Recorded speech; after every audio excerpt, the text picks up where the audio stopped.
Hi, and welcome to Monday Coffee. Halloween was yesterday, and so I know it may be a little confusing why we still have our scary story theme going on today on November 1st, but I want to wrap up kind of the last 3 weeks of what we've been talking about. The last 3 weeks, we've gone through different scary stories throughout history. What can we learn from it? Because the Bible talks about do not fear. That's the number one thing the Bible says most often. And so what is it that we can learn from our own fear? Because I don't think it's that God doesn't want us to feel the emotion of fear, but it's what we do with that fear. So in the first week, we talked about the Ludan possessions. And this story was kind of all about the theme of what happens when we are more concerned about power and control than anything else. And then the second week, we talked about the Mothman. What happens when we ignore messengers, when we don't listen to others and listen particularly to people who speak truth to us? And then last week, we heard about the story of The Devil Made Me Do It. And that story was all about what happens when we create our own narratives and our own realities that are conjured out of falsity. So this week, what I want to do is all three of these tie together.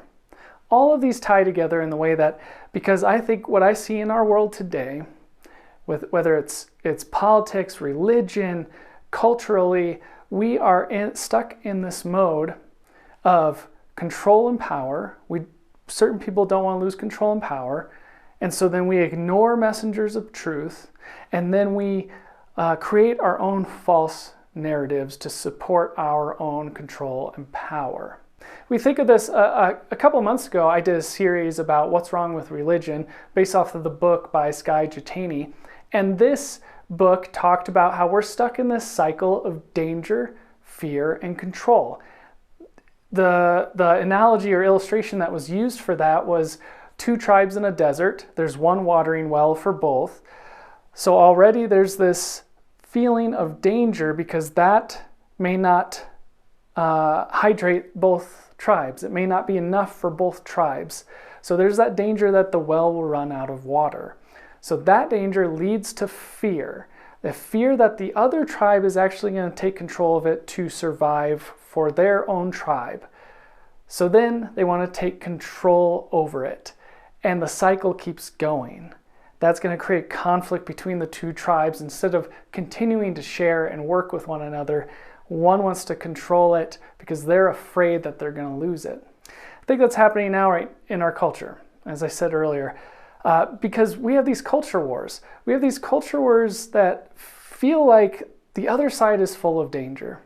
And so we fear them and we try to take control of things. We try to completely put all our people in positions of power to completely change it to what we think is right, instead of learning how to work together within all of that. So we're fearful, so we try to take control. We feel like they are the danger in the world, not us. It can't possibly be me. It has to be that person over there. And so we create our own facts then. We create our own narratives out of all this to try and get ourselves into those places of power. And then when we're in those places of power, we try to keep it and continue to create our false narratives out of lies, just so that we could feel in control.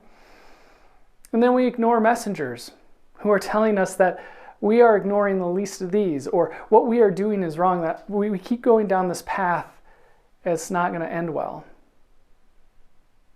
I think back to the garden, and this relates to the danger, fear, and control. The garden and the creation story is all about safety, harmony, and abundance. And then Adam and Eve decided that they, instead of ruling the earth with God, they wanted to be God. And so this is what all our games are about in life. This is all of our games as humans and humanity and governments and cultures and neighborhoods. All these games that we play are all about how we make a boogeyman out of the smallest thing. That we make a monster out of the smallest thing because we're so fearful of not being in control. Because we want to be God instead of trusting in God. And I think ultimately that fear and control is rooted in our need to prove our worth, in our need that we need to live up to the standards of fill in the blank. Most of the time that's God, because we want to please God. We want to please God to be loved by God. We are fearful of not being enough. This is what the root of it comes out of. That we are not enough, that we can't be in control enough. So we try and do all the things we can. We make boogeyman out of small things. The essence of faith, Richard Rohr says, the essence of faith is learning to accept that we are accepted. Jesus did not come to change God's mind about us, but our mind about God. When we live into that freedom, when we live into the freedom of knowing that we are loved, and there's nothing that can take that away from us, not even death, then what are we fearful of? How can you remind yourself this week that you are accepted? How can you remind yourself that you are loved by God, that your faith is about learning how to accept that you are accepted by God through Jesus Christ? And what fears would that erase? What would the fears be erased from knowing that you are loved and you don't have to be in control? Have a great week.